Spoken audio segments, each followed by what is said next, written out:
Student SQL की basic statements हमने काफ़ी सारी देख ली हैं और डिफरेंट क्लॉजेज जो हम इसलिए अप्लाई करते हैं उनका सिंटैक्स भी हमने पढ़ा था कि शुरू में हम सिलेक्ट का कीवर्ड लिखते हैं, उसके आगे कॉलम एक है तो एक का नाम ज़्यादा है तो कॉमा देके कॉलम्स का नेम, और अगर हमने सारे कॉलम्स ऐड करने हो तो हम एस्ट्रिक का साइन या एंटर करते हैं। फ्रॉम टेबल का नाम देते हैं, यहाँ पे एक भी आ सकता है और एक से ज़्यादा टेबल भी आ सकते हैं। वेयर के बाद हम कंडीशंस लगाते हैं। सिलेक्ट के साथ हम कॉलम्स को रिस्ट्रिक्ट करते हैं, एक दो या सारे हों, और वेयर के साथ हम रोज़ को रिस्ट्रिक्ट करते हैं कि कितनी रोज़ या कौन सी रोज़ आनी चाहिए, वो हमारी कंडीशन सेटिस्फाई कर रही होती है तो अपीयर होती है रिजल्ट में। इसके बाद डिफरेंट क्लॉजेस थी जिनमें group by, having, order by, जिनको हम लगाते हैं। हमने पढ़ा था कि ऑर्डर बाय क्लॉज हमेशा सबसे एंड पे आती है। आज हम लोगों ने ज्वाइनिंग को स्टार्ट करना है। Joining is basically combining the rows from multiple table. जब आप कंडीशन लगाते हैं या आप टेबल्स में से डेटा लेके आते हैं, एक वक्त में एक से ज़्यादा टेबल्स में से डेटा को रिट्रीव करते हैं। अभी तक हमने जितना भी काम किया था उसमें हमने फ्रॉम के साथ एक ही टेबल का नाम लिखा था कि फ्रॉम एम्प्लॉय और फ्रॉम डिपार्टमेंट और फ्रॉम सैलरी। लेकिन अगर हम एक वक्त में एक से ज़्यादा टेबल्स के डेटा को ज्वाइन करके लाना चाहते हैं, लाइक अगर हमारे पास एक एम्प्लॉय है, हम उसके डिपार्टमेंट की डिटेल भी जानना चाहते हैं कि वो डिपार्टमेंट किस लोकेशन पे है या उसका कोई कॉन्टैक्ट नंबर क्या है, तो हमें दो टेबल्स को कंबाइन करना पड़ेगा, एक एम्प्लॉय के और दूसरा डिपार्टमेंट के टेबल को। तो जब हम दो tables combine the rows from multiple table, a joint query temporary table creates a temporary table with all retrieved columns from the table specified in the join। अब इसका मेथड क्या होता है ये आपको यहाँ पे नज़र आ रही है। यहीं पे जैसे आपने लिखा सिलेक्ट कॉलम्स के नेम फ्रॉम टेबल्स के नेम आप देते हैं। ये देखें यहाँ पे नीचे एक एग्जांपल लिखी हुई है, सिलेक्ट एस्ट्रिक। एस्ट्रिक का मतलब क्या है, स्टार की value. Mean all columns from के आगे आप टेबल का नाम देते हैं, तो जितने टेबल आपने लिखने हैं उनके नाम आप कोमा के साथ देंगे, बिल्कुल वैसे ही जैसे कॉलम्स के नाम आप देते हैं। ए टेबल ए कोमा टेबल बी और एंड पे सेमी कॉलन। इसका मतलब है ए और बी की सारी रोज को ये डिस्प्ले करवा देगा। अब अगर हमने इन जॉइंस को अब देखते हैं, जॉइंस में हमारे पास जो ऊपर वाला था उसमें क्या था, दो टेबल हमने ए और बी लिखे थे, तो वो क्या करेगा 5 इंटू 10 50 रोज बना के हमें शो करवाएगा। टेबल ए की एक रो के साथ बी की सारी रोज, फिर सेकंड रो के साथ। ये आप लोगों ने कार्टेशियन प्रोडक्ट भी पढ़ा होगा, जो मैथ्स के स्टूडेंट्स हैं उन्हें इसका आइडिया होगा कि जब हम मल्टीप्लाई करते हैं तो एक रो सारे कॉलम्स के साथ मल्टीप्लाई होगी, एक टेबल की एक रो दूसरे टेबल की सारी रोज के साथ मल्टीप्लाई होगी। ये देखिए मैंने यहाँ पे लिखा हुआ है A contains 5 rows and table B contains 10 rows, so result will be 5 into 10 50 rows वो हमें रिटर्न करेगा। और इसमें डुप्लीकेशन भी आ जाती है, इसलिए हम क्या करते हैं कि कंडीशंस देते हैं जिसकी वजह से हम डुप्लीकेशन को रिमूव कर सकते हैं। कंडीशन देने का अगेन वही प्रोसेस होता है, select asterisk from A B where X equals to Y. यहाँ पे एक्स और वाई, एक्स का कोई एलिमेंट होगा टेबल ए का और वाई एलिमेंट होगा टेबल बी का, कि जहाँ पे टेबल ए की किसी वैल्यू कोई वैल्यू टेबल बी की किसी वैल्यू के साथ मैच हो रही हो, सिर्फ वो आंसर हमें ला के दे। तो इस तरह से हम अपने रोज को रिस्ट्रिक्ट कर सकते हैं जॉइंस में भी। जब हम जॉइन बनाते हैं तो जॉइन में बेसिकली हमारे पास थ्री टाइप्स ऑफ जॉइंस हैं। एक सिंपल जॉइन है, एक सेल्फ जॉइन है और एक आउटर जॉइन है। सिंपल जॉइन में आप सिंपली दो टेबल्स को जॉइन कर देते हैं किसी भी कंडीशन की बेस पे, दो डिफरेंट टेबल्स में से। जैसे ये आपके पास लिखा हुआ है select star from A and B where X equals to Y. X और वाई जहाँ पे ए और बी की एक्स और वाई की वैल्यू सेम होगी वहाँ से हमें आंसर ला के दे दें। सेल्फ जॉइन में ये होता है कि हम एक टेबल को उसी के साथ जो हम कंडीशन लगाते हैं एक टेबल के किसी कॉलम पे, वो उसी टेबल के किसी दूसरे कॉलम के साथ कंपेयर कर देते हैं। सेल्फ मतलब क्या होता है, table is joining with it self. एक टेबल अपने साथ ही रेप्लिकेट हो रहा होता है, अपने साथ ही कंडीशन को चेक कर रहा होता है। आउटर जॉइन जिसमें हम मल्टीपल टेबल्स को चेक करते हैं। ये हम कैसे मल्टीपल टेबल्स दो या दो से ज़्यादा कैसे हम करते हैं, इनको हम देखेंगे। अब simple join is the most common type of join. It retrieves rows from two tables. These tables should have a common column or set of columns that can be logically related.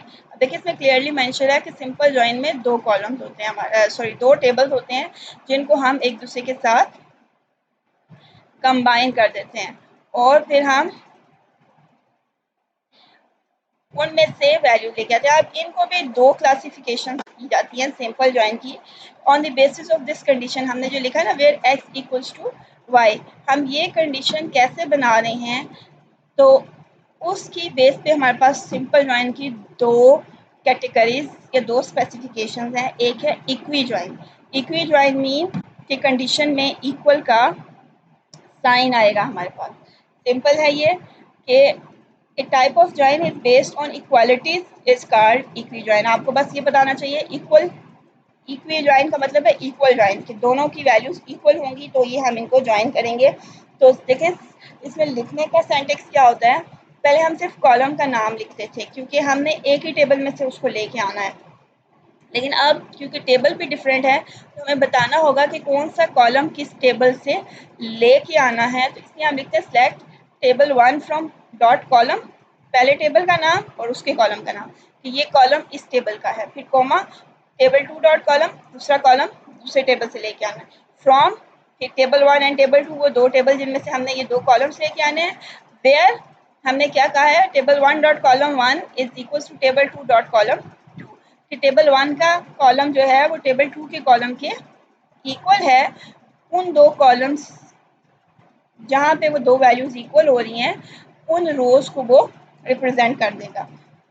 तो इसको हम implement भी करते हैं। Equi join में simple क्या है, simple join है, दो टेबल्स को कंबाइन कर रहा है, और इक्वी ज्वाइन इसलिए है क्योंकि इसके दरमियान में इक्वल, इसकी कंडीशन के दरमियान में इक्वल का साइन आता है। अब देखिए हमारे पास एक क्यूरी लिखी हुई है, write a query that displays employee number, employee name, department number, department name and location from employee and department table. अब क्लियरली हमें पता है एम्प्लॉय का नंबर, एम्प्लॉय का नेम और डिपार्टमेंट नंबर, ये तीन चीज़ें हमें कहाँ से मिलेंगी एम्प्लॉय के टेबल से, और डिपार्टमेंट नेम और डिपार्टमेंट की लोकेशन हमें कहाँ से मिलेगी डिपार्टमेंट के टेबल से। और हमें कैसे पता चलेगा, हम कंपेयर करेंगे कि जहाँ पे एम्प्लॉय के टेबल का, अब डिपार्टमेंट नंबर की इंफॉर्मेशन अगर मैं इनको बताऊँ तो ये तीन कॉलम्स एम्प्लॉय के टेबल में है और ये तीन कॉलम्स जो हैं वो हमारे पास डिपार्टमेंट के टेबल में है। तो इनमें कॉमन क्या है डिपार्टमेंट नंबर। तो डिपार्टमेंट नंबर की कंडीशन को हम कंपेयर करेंगे कि जहाँ पे एम्प्लॉय का डिपार्टमेंट नंबर डिपार्टमेंट के टेबल के डिपार्टमेंट नंबर के इक्वल हो जाए। अगर आप यहाँ पे कंडीशन देखें तो employee dot department number is equal to department dot department number, कि जहाँ पे ये दोनों सेम हो जाएं वो वैल्यू हमें डिस्प्ले करवा देनी है, क्योंकि हमें एम्प्लॉय के डिपार्टमेंट नंबर के साथ उसके डिपार्टमेंट का नाम भी बताना है। तो वो डिपार्टमेंट का नाम कहाँ से लेके आएगा, जब वो चेक करेगा कि डिपार्टमेंट नंबर डिपार्टमेंट के टेबल में कौन सा है तो फिर आगे से उसका नेम और लोकेशन वो एक्सट्रैक्ट कर लेगा। इसको हम लिखते भी हैं क्यूरी में ताकि आपको और क्लियर हो जाए। मैं डेटाबेस ओपन कर लेती हूँ।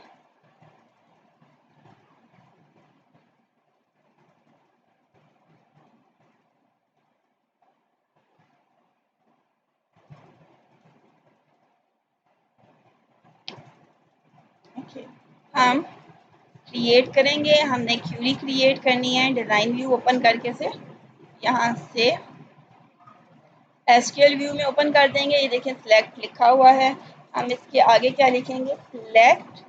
अब क्योंकि हमने दो टेबल लिए हैं तो हम यहाँ पे देंगे employee dot employee number comma employee, अब डॉट का साइन आ रहा है टेबल नेम और कॉलम नेम के दरमियान में, employee dot E name comma employee dot department number comma, ये तीन कॉलम्स हमने एम्प्लॉय का नंबर, एम्प्लॉय का नेम और डिपार्टमेंट नंबर कौन से टेबल से लिया एम्प्लॉय के टेबल से, इसलिए इनके साथ एम्प्लॉय लिखा है।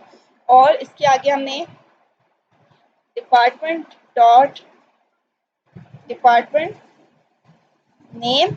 अब देखें क्योंकि हमारे पास, कि हम कॉलम का नाम भी एक दफ़ा चेक कर लेते हैं कि हमारे पास डी नेम है। ठीक है, मैं इस टेबल को क्लोज कर देती हूँ क्यूरी रन करने में।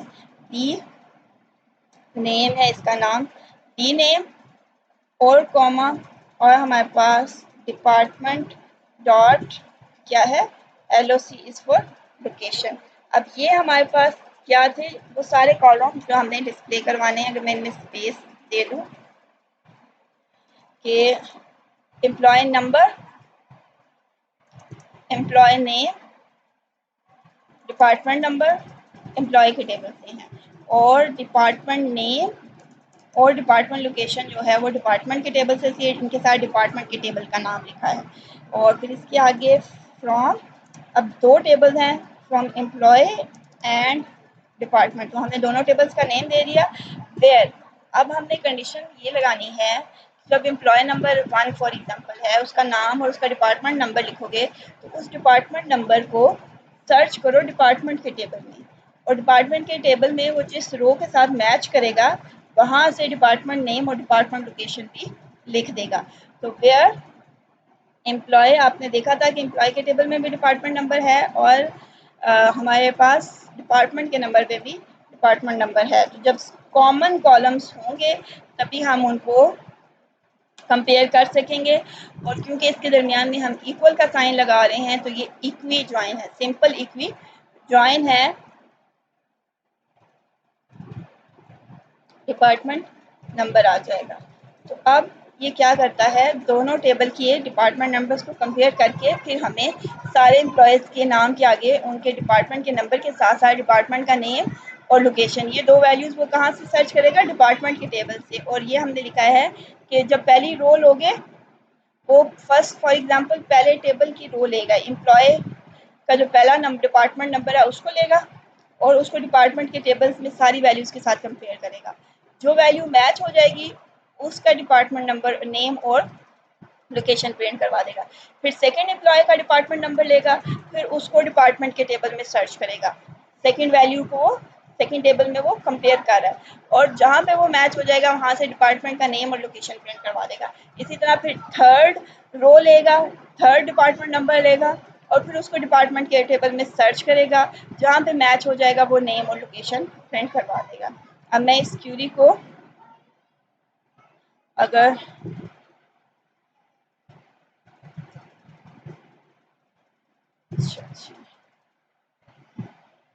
हम इसको डिज़ाइन में जाके रन करें तो ये अब आप देखें उसने पहले एक सारे एम्प्लॉयज़ का रिकॉर्ड आया है, क्योंकि हमने एम्प्लॉय के टेबल पे कंडीशन ये लगाई थी, लेकिन हमने ये कहा था कि जहाँ पे एम्प्लॉय के टेबल का डिपार्टमेंट नंबर है उसको जाके चेक करेगा डिपार्टमेंट के टेबल में और बताएगा कि 10 के आगे डी नेम अकाउंटिंग था, लोकेशन न्यूयॉर्क थी। फिर सेकेंड को सर्च करेगा, डी नेम उसका अगेन अकाउंटिंग न्यूयॉर्क। अब उसने सारे डिपार्टमेंट्स के साथ हमारे पास क्या कर दिया है, साथ साथ में उनके नेम और लोकेशन। अब ये एक टेम्परेरी टेबल बना है, मैं इसको सेव करूँगी तो ये सेव हो जाएगी नए क्यूरी के नाम से, लेकिन अगर मैं इसे सेव नहीं करूँगी तो ये डिपार्टमेंट डिस्ट्रॉय हो जाएगा, ये टेम्परेरी है। और देखें ऐसा कोई टेबल नहीं था जिसमें ये कॉलम्स हमारे पास आ रहे हैं। ये कॉलम्स 3 एम्प्लॉय के टेबल के हैं और ये 2 कॉलम्स किस टेबल के हैं, डिपार्टमेंट के टेबल के। तो इस तरह से हमने एक जॉइंट क्यूरी बना के 2 टेबल्स की कॉलम्स को कंबाइन कर दिया है इक्वालिटी की बेस पे, तो ये इक्वी जॉइंट कंडीशन हमारे पास आ गई है। अब अगर हमारे पास हम देखें नेक्स्ट जो हमारे पास टॉपिक है वो क्या है, non equi join. Not equi join और नॉन इक्वी जॉइन में क्या है, ये हम इक्वल का साइन यूज़ नहीं करेंगे, greater than, less than, greater than, equals to, less than equals to और not equals to. Other than equal हम सारे साइन जो हैं वो यूज़ जब करेंगे तो हमारे पास नॉन इक्वी ज्वाइन होगा, जो इक्वालिटी को चेक नहीं कर रहा होगा बल्कि greater than, less then, centre में जो वैल्यू है नॉट इक्वल उनको चेक कर रहा होगा। अब ऐसी उन्होंने हमें एक क्यूरी दी है, write a query that displays E name, salary and grade from employee table and grade and salary grade table from of those employers whose salary of employer table is between low salary and high salary of salary grade table। ये उसने हमें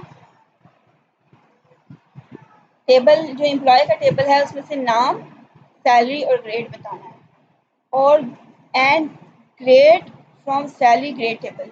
ये salary grade table में से उसने हमें क्या बताना है, ग्रेड, लेकिन उन एम्प्लॉयज़ का जिनकी सैलरी जो है वो लोएस्ट और हाईएस्ट सैलरी के दरमियान में है, उनका ग्रेड बताना है, बाकी सबका नहीं बताना।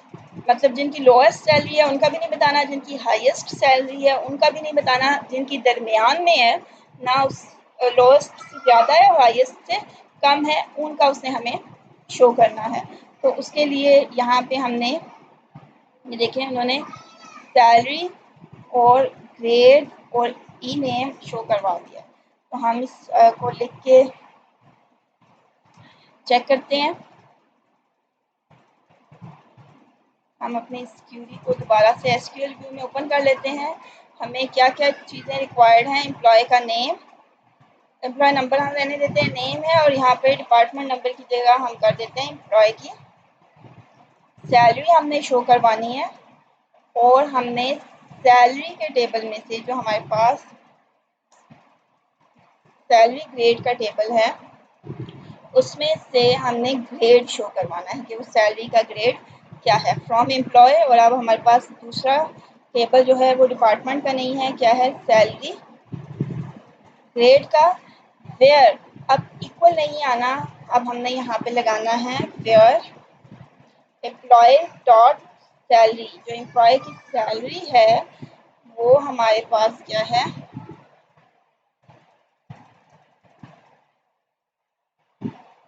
बिटवीन सैलरी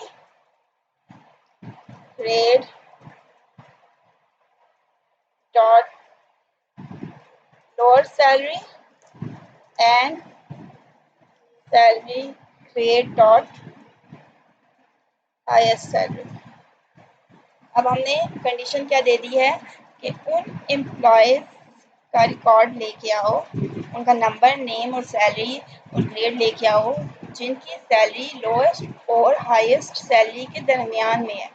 हाईएस्ट वालों को भी नहीं लाना, लोएस्ट वालों को भी नहीं आना, जिनकी बिटवीन में है उनको लेके आना है। तो हम इसको अगर रन करेंगे तो अब देखें हमारी क्यूरी में सारे एम्प्लॉयज़, उनकी सैलरीज और उनके ग्रेड्स हमारे पास डिस्प्ले हो गए हैं अकॉर्डिंग टू अवर कंडीशन। और ये नॉन इक्वी जॉइन है बिकॉज इसमें हम इक्वलिटी का साइन नहीं यूज़ करें। हम इसमें जैसे बिटवीन है वो नॉट इक्वल के इक्वल है कि ग्रेटर देन और less than, but not equals to that value और दैट कंडीशन।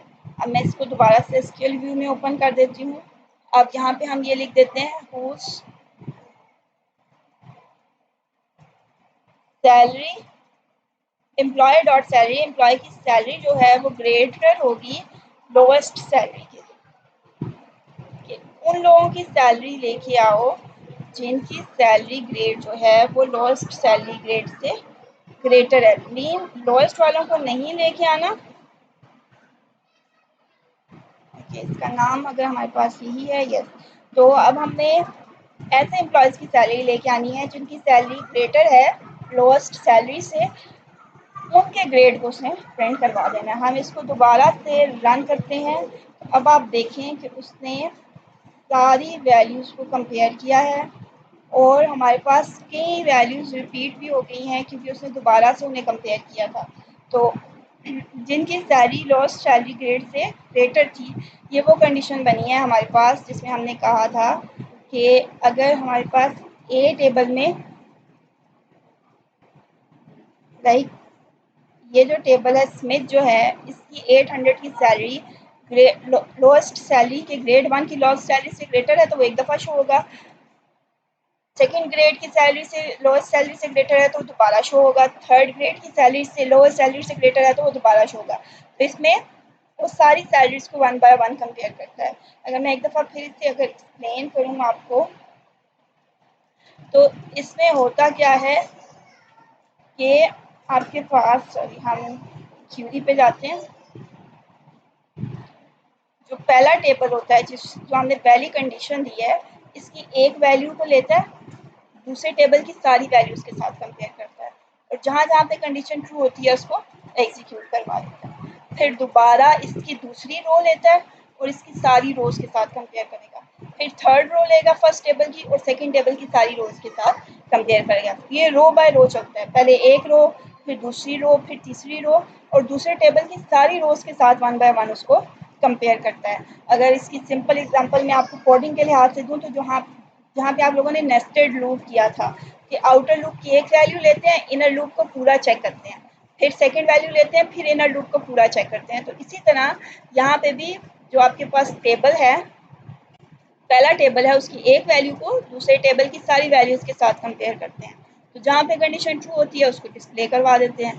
फिर इसी तरह इसकी दूसरी वैल्यू को लेते हैं फर्स्ट टेबल की, और सेकंड टेबल की सारी वैल्यूज के साथ वन बाय वन कंपेयर करते रहते हैं। तो हमारे पास इस तरह से जो इक्वी जॉइंस हैं, नॉन इक्वी जॉइंस या इक्वी जॉइंस हैं, फर्स्ट टेबल की एक वैल्यू को सारी वैल्यूज के साथ कंपेयर करता रहता है। जहाँ पे कंडीशन ट्रू आती है वहाँ पे वो उसको डिस्प्ले करवा देता है।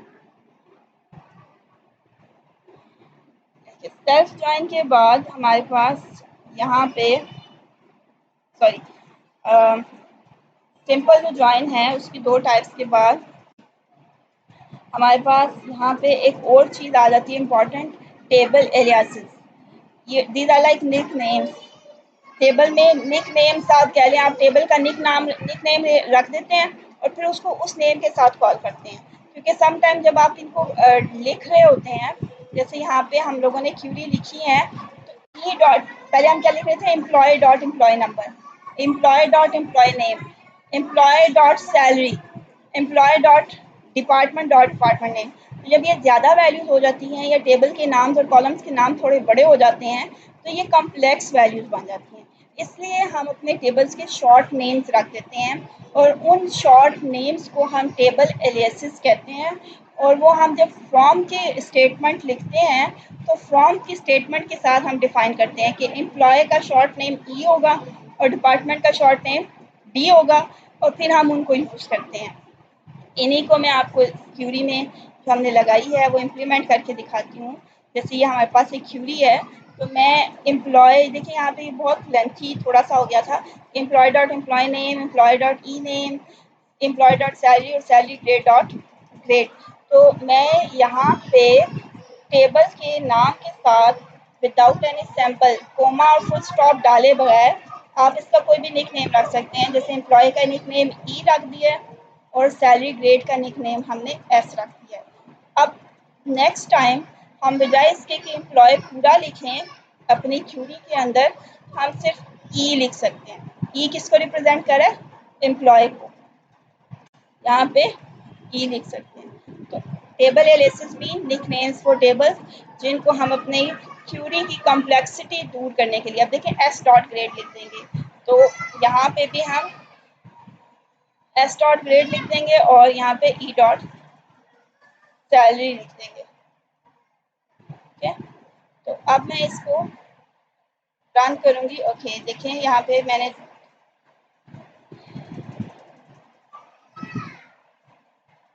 डबल ई लिख दिया था तो इसलिए उसमें वैल्यूज इनपुट की थी। तो वो employ salary not equals to loss salary जहाँ पे होगी उसको शो कर देगा। तो टेबल एलियासेस सिंपली निकनेम है जो हम जहाँ पे फ्रॉम की स्टेटमेंट के अंदर उनको निकनेम असाइन कर देते हैं और बाकी क्यूरी में हम वो यूज़ कर सकते हैं। और ये आप कुछ भी रख सकते हैं यहाँ पे अपनी आसानी के लिए, क्योंकि एम्प्लॉय ई से स्टार्ट होता है तो उसका ई रख दिया, सैलरी ग्रेड एस से स्टार्ट हो रहा है तो एस रख दिया। ज़रूरी नहीं है कि इसी तरह रखे जाएँ, ये कुछ भी रखे जा सकते हैं। और आप अपनी क्यूरी को रन करेंगे तो बिल्कुल वैसे ही एग्जीक्यूट होगी जैसे पहले होगी, या उसमें कोई चेंजिंग्स नहीं आएगी। ये सिर्फ क्यूरी की कॉम्प्लेक्सिटी को कम करने के लिए यूज हो रहा है कि वो रिटर्न फॉर्म में हमें ज़्यादा कॉम्प्लेक्स ना नज़र आए। अदरवाइज की और कोई ऑपरेशन ये कोई परफॉर्म नहीं कर रहा होता या कोई टास्क परफॉर्म नहीं कर रहा होता। तो आज के लिए आई थिंक इतना काफ़ी है। हम लोगों ने सिंपल ज्वाइन में दो टाइप्स पढ़ी हैं जिसमें हमारे पास नॉन इक्वी ज्वाइन और इक्वी ज्वाइन और टेबल एलियासेस हमने पढ़े हैं जो कि हम टेबल को निकनेम्स देते हैं। कल हम फर्दर टाइप्स ऑफ क्यूरीज या ज्वाइंस पढ़ेंगे इंशाल्लाह। टिल देन अल्लाह हाफ़िज़।